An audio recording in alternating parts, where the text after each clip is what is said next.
Welcome, I'm Ernie Goss, research faculty member here at the Craig School of Business at Fresno State University in beautiful Fresno, California. Thank you for joining in. I'm here to report on the business conditions survey results for the month of October. Now, this is the first business day of the month, November the 3rd. How are things looking? Well, the overall survey number, that's the overall index for the four-county metropolitan area, was down, but down to a pretty positive number. It declined from 58.5 in September to 56.1. That's pretty good. That's pointing to positive growth in the weeks and months ahead, specifically 3 to 6 months ahead. So looking good for the area. It's been growing. In fact, this is the 11th consecutive month that the index has been above growth neutral. So that's very good, showing up in most of the numbers for the four-county San Joaquin Valley. Now, the job growth did weaken for the month, and of course that is certainly a big concern, but that when you look at all the factors, putting them together, now all the factors being new orders, production, inventory, and of course delivery lead time, put all those together and it was a pretty good report. Now here you'll see in the graph that we're showing right here, the overall numbers that's coming from January of 2013 to October of 2014. You see those numbers and you see the San Joaquin Valley there in red. And you notice the number did dip for the month. Now, the U.S. numbers are not out at the time of this recording. They'll be out later on this morning. And you see, I expect the U.S. numbers to be down as well. But when you look back to this time last year, you see the numbers are better. And that's a good signal. So things are growing. But on the flip side, we asked the businesses to tell us about how much you expect wage growth. Of course, that's wages and salaries, how much they're going to grow in the next 12 months. 1.9%. Now that's about what the U.S. numbers have been growing at. That's less than what the San Joaquin Valley numbers have been growing at. So 1.9%, we need to see double that growth for individuals, families, businesses to feel comfortable out there.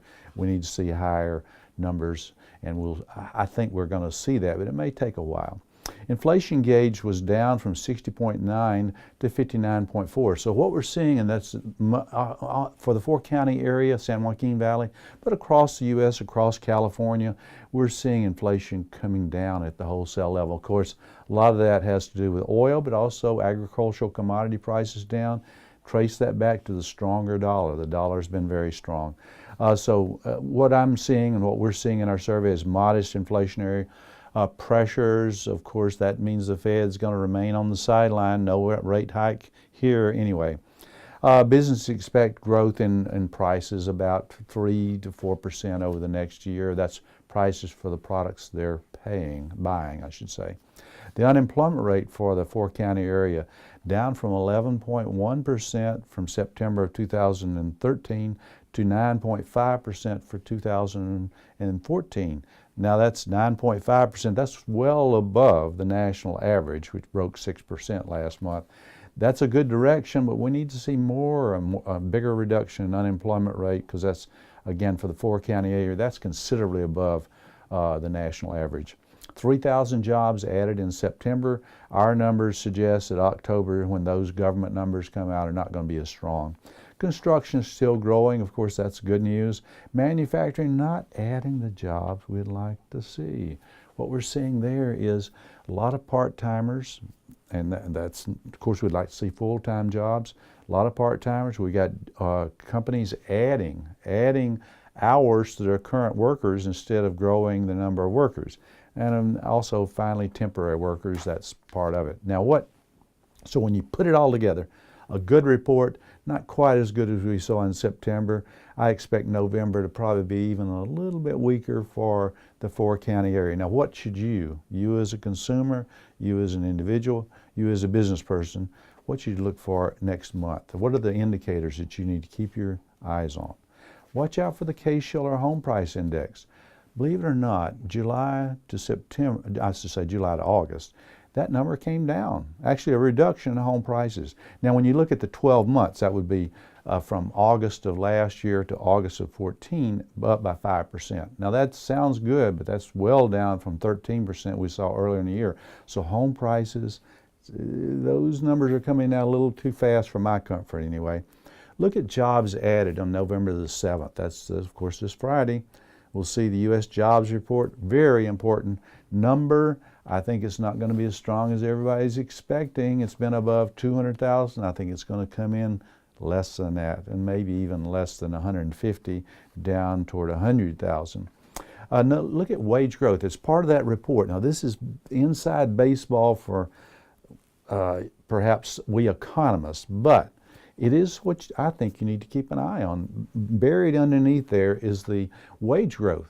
Wage growth. Now, why is that important? Because that's the indicator that the Federal Reserve is looking for, or looking at, to see how much inflationary pressure is building up. Now, obviously, it hasn't been building up, but that number, if it strikes close to 3%, that would be year over year. That would be a problem in terms of interest rates. The Fed would move to raise interest rates earlier than what we now expect in July of 2015 when they begin raising rates. So keep an eye on that. It's probably going to come in at 2%, which means 2% year over year, which means the Fed is not going to be raising rates anytime before July of 2015. Keep an eye on the 10-year Treasury. I keep talking about that. I know you perhaps get tired of listening to me talk about it, but it's a great indicator of inflation. When inflation's up, that yield goes up. It's also an indicator of risk. When risk go up, that number, that yield, comes down. Why? Because everybody's piling out of stocks into bonds, pushing the price up, and the yield comes down.